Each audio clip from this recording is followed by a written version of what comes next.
to Commune, a global wellness community and online course platform featuring some of the world's greatest teachers. We are on a mission to inspire, heal, pass down wisdom, and bring the world closer together. This is the Commune podcast, where each week we explore the ideas and practices that help us live this healthy, connected, and purpose-filled life. As a quick note for all you yogis who are practicing social distancing and not going to class at your local yoga studio, Commune is launching a free virtual yoga studio where you can practice with great teachers online and interact digitally with your fellow yogis from around the globe. So just sign up for the Commune newsletter at onecommune.com for more information. Okay, so it's all coronavirus all the time right now. And since Commune is focused both on well-being and community, I think it's appropriate for us to devote some resources to both inform and discuss some of the implications of this emerging global pandemic. I've also found that there is a lot of misinformation which can stoke additional panic and hysteria. I'm watching messages and memes go viral, pardon the poor pun, that are spreading dubious facts and creating more chaos. So I feel some civic responsibility to use this platform to provide solid information that can quell the uncertainty and fear that many people are feeling. And like many of you, I have personally run the gamut of emotions from initial head in the sand to midnight panic. But now that I've been more closely following this science, I am understanding the risks better. And while I am alert, I am not as anxious. My mantra has been this: stay centered, follow the science, don't succumb to fear, spread information, not the virus. Okay, before I jump in, just a disclaimer. I am not a medical professional or a biologist, and this situation is very liquid. I'm recording this on March 14th, and I suspect we will see a lot of change over the next couple of weeks or even days. And by all accounts, the situation will likely get considerably worse over the coming weeks. The coronavirus pandemic has many different dimensions to it, from public health and personal behavior to politics and social welfare. So I am devoting this episode to covering a wide swath of these subjects. There is a lot we know and a lot we don't know. In this episode, I'll be outlining some basic facts on the pathogen, the symptoms, what we should do both individually and collectively, basic network theory, the political dimensions of the pandemic, and some general commentary on what the societal implications may be. All right, so I want to start with some basic facts, and this may seem redundant to many folks, but I think it's important to develop some general fluency around the topic, as knowledge can often assuage fear.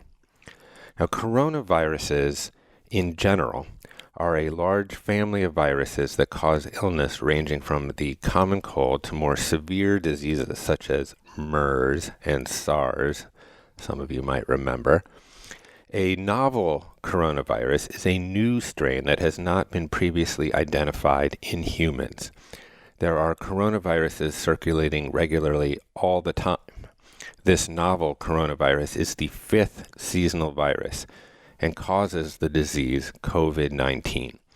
It started in late 2019 and early 2020 in the Chinese city of Wuhan as a cluster of pneumonia cases with an unknown cause.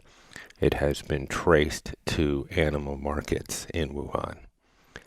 The signs of infection include respiratory symptoms, fever, cough, shortness of breath, and breathing difficulties. In more severe cases, infection can cause pneumonia and can be fatal. There's no current vaccine for the disease. The earliest estimates for the production and distribution of a vaccine is 12 months. There are some antiviral clinical trials underway, but estimates for antivirals range from 3 to 6 months.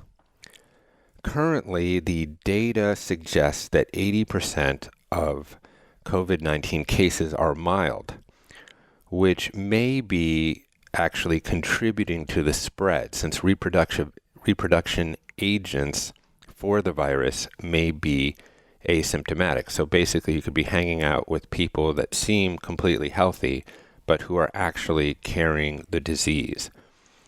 Children do not appear to be contracting the disease at the rates of other cohort groups. This may be attributable to the fact that children are subject to other coronaviruses and get colds throughout the flu season, and there may be some cross immunity. We don't know that yet, but children may be vectors for the disease without having major symptoms. This is the sneaky nature of the virus. It is spreading quietly between people who do not appear ill. But this also gives us a good amount of control, as I will explain later in the episode. So the pathogen seems only moderately fatal, which in some odd way creates more potential community transmission, as if mortality rates were high, the virus would kill its host before he or she had a chance to transmit it. So how do you get it? How is the disease spread? So coronavirus is a respiratory virus. It is generally spread through fluid emitted by coughs and sneezes. So someone who is carrying the virus doesn't cover their mouth when they sneeze, and droplets spread out over a 4 to 6 foot radius. These droplets can land on you or on surfaces that you touch. We can then infect ourselves with those germs by touching our face, and the viruses take up residence in our mucous membranes, which lead to an infection. This does not seem like a particularly hardy virus and will become benign on surfaces between 4 to 20 hours. I've seen a broad range. It can also be deactivated relatively easily by regular household cleaners. There does not appear to be any airborne spread. In other words, the virus does not linger in the air. So if you get in an elevator that was previously occupied by an infected agent, you are not going to contract the virus through breathing the air. Though you could get it by touching a surface that the infected person touched or coughed on. There have been a lot of comparisons to the flu. This season, approximately 31 million Americans have gotten the flu, and there will be about 30 to 35,000 fatalities. The biggest recent flu season was in 2017-2018, when 80,000 Americans died. The flu has a fatality rate of 0.1%. There have been a wide range of mortality rates associated with COVID-19, largely because there are so many undiagnosed cases that make the math impossible. Low fatality rate estimates are about 0.6%, and the higher estimates are closer to 3%. This puts COVID-19 at between 6 and 30 times more lethal than the flu. Now, there are avian viruses that have 50 to 60% fatality rates, but have not been transmitted human to human, just to give you the spectrum. The other metric to look at is the reproductive rate. Disease experts estimate that each COVID-19 sufferer infects between 2 to 3 others. That's a reproduction rate up to twice as high as seasonal flu, which typically infects 1.3 new people for each patient. But this is also well below doomsday species-annihilating airborne transmitted flus. Who is at risk? Now, there are some clear susceptible cohort groups, including elderly folks, largely because they are more immune compromised, but anyone who is immune compromised of any age is susceptible. Also, people who suffer from chronic disease like diabetes, and oddly, males seem to be more susceptible, and we don't know why. There could be a hormonal reason involving testosterone in the immune system, but we just don't know why. What do you do? Okay, here are some personal behaviors that you can engage in to reduce the risk of contracting the virus. And many of these seem obvious and you've heard them, but here they are. Now, wash your hands for 20 seconds, a dozen times per day. So that's happy birthday sung twice. Do not touch your face. I think we touch it 23 times an hour. So you have to grow an awareness of not touching your face. Obviously, no handshaking or hugs. Resort to elbow bumps and build your immunity. Take this opportunity to actually strengthen yourself and get into good shape if you can. Don't smoke. Reduce sugar from your diet. It's not good for your immune system. Build up your microbiome with fermented foods and probiotics. Eat a plant-based diet, high in vegetables. Take supplemental vitamin C and vitamin D. Exercise is great. Try not to drink in excess, though you may be tempted. Really get adequate sleep. And there is some indication that the virus does not like sun or heat. We don't know if it's going to be seasonal yet or not. Many coronaviruses are. So we might be going through the toughest time now, and it might relent in the summer months. We don't know. And it could come back in the fall with a vengeance, as was the case in 1918. All right. The other key behavioral shifts relate to our civic responsibility as well as our own personal health. As citizens with a social responsibility to each other, we need to engage in these behavioral shifts that prioritize our communal well-being. This specifically relates to social distancing. So here we go. Cancel all non-essential travel. Work remotely if you can. Reduce or eliminate in-person meetings. Just do them by Zoom or Skype. Consolidate errands and shopping. So in other words, do big shopping when you can and just don't go out as much. And really cut back on going to gatherings, certainly large gatherings, most of which have been now prohibited in many states. So the reason for social distancing is based in network theory. Every single one of us is a potential reproductive agent for the pathogen. And as I mentioned prior, this virus is deceptive in that it can be non-symptomatic. So you can think that you're with healthy people. However, someone may unknowingly be carrying the disease, and by interacting with them, you may become an agent for community spread. Now, engaging in this kind of social distancing flattens the epidemiological spread by disrupting the network. It's not just that you reduce the chances of you contracting the disease yourself, you also remove yourself as a contagion vector. So as I previously noted, for every person that gets infected, he or she infects 3 more people. So for those Gen Xers listening, you may remember the old Head and Shoulders commercial. She told 2 friends, and they told 2 friends, and they told 2 friends, and so on and so on. The spread becomes exponential, and this virus really only exists to propagate in the most Darwinian fashion. So individually we can break the replication chain. Now, by flattening the spread, which is essentially people getting the virus over a longer stretched out period of time, and instead of a big spike, we take the stress off our medical infrastructure, which may inevitably be pushed to the brink.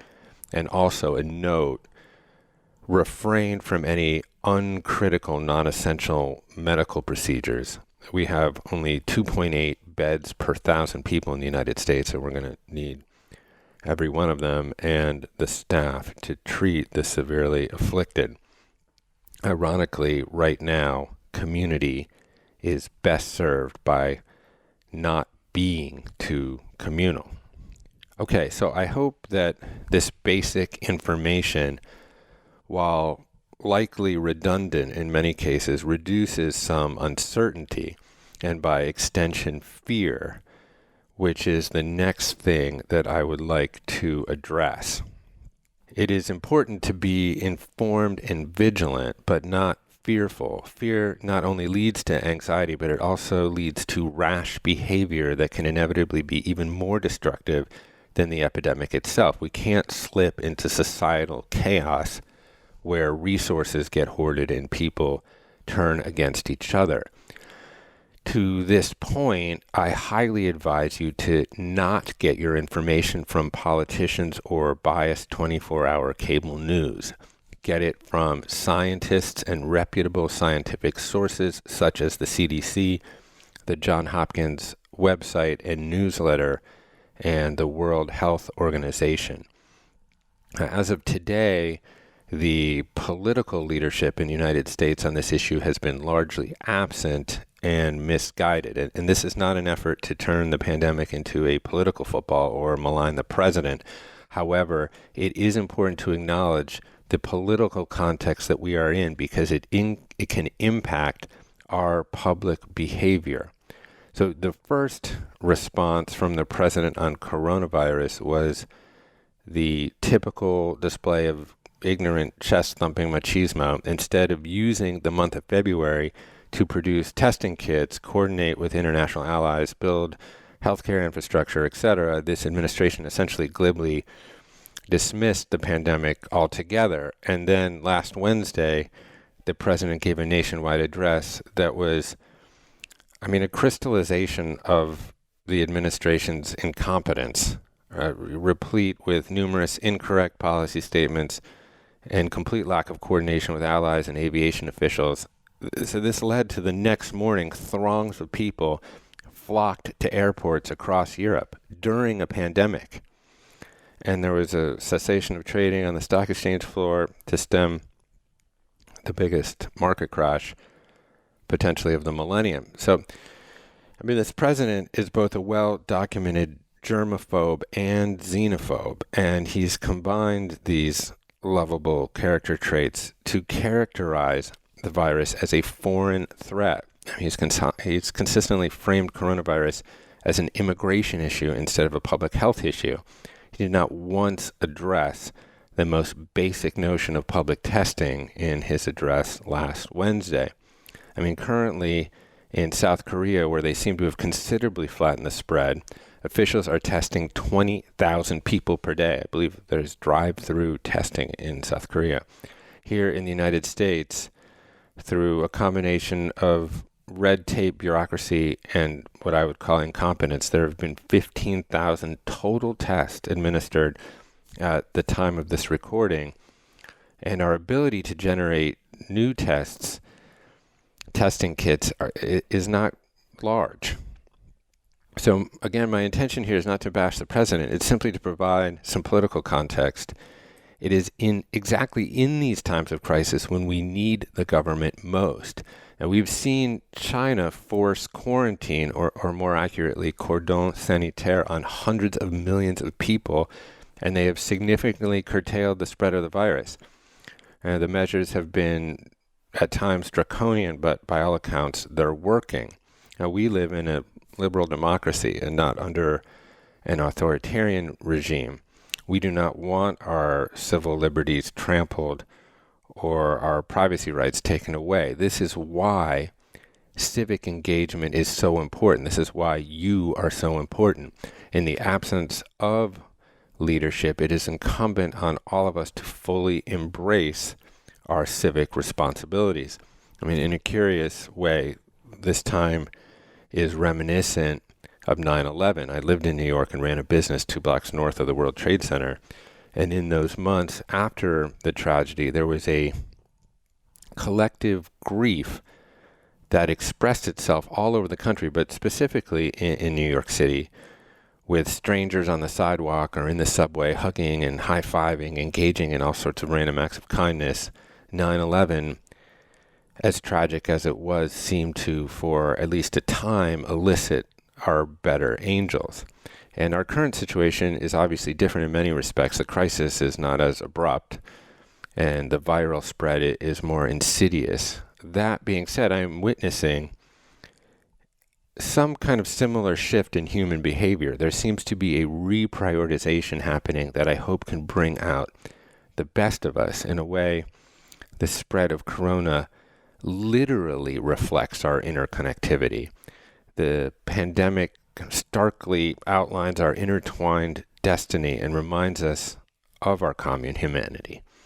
That we are not just individuals living amongst other individuals acting in our own self-interest, that we are actually connected by a power greater than ourselves. Unlike the aftermath of 9/11, the current realization of our shared humanity actually prohibits us from hugging random folks on the streets. The efforts we must engage in now for the sake of our communal well-being must take place, ironically, largely in private. And the coronavirus itself is apolitical. It does not discriminate on the basis of race, gender, ethnicity, or sexual orientation. And there is an opportunity here to transcend the atomized individualism that has led to a fractured and polarized society. In our collective hands, we have tremendous power to stop the spread of this pathogen and forge a new story of connection instead of separation. And if we can get through this together, it may actually bring us together. Okay, that's it for today's show. I hope some of this information was helpful and relieved some anxiety about coronavirus. Obviously, we'll all be watching this closely. If you have any thoughts, feel free to email me at jeffk@onecommune.com. And for now, stay centered, follow the science, don't succumb to fear, and spread knowledge, not the virus.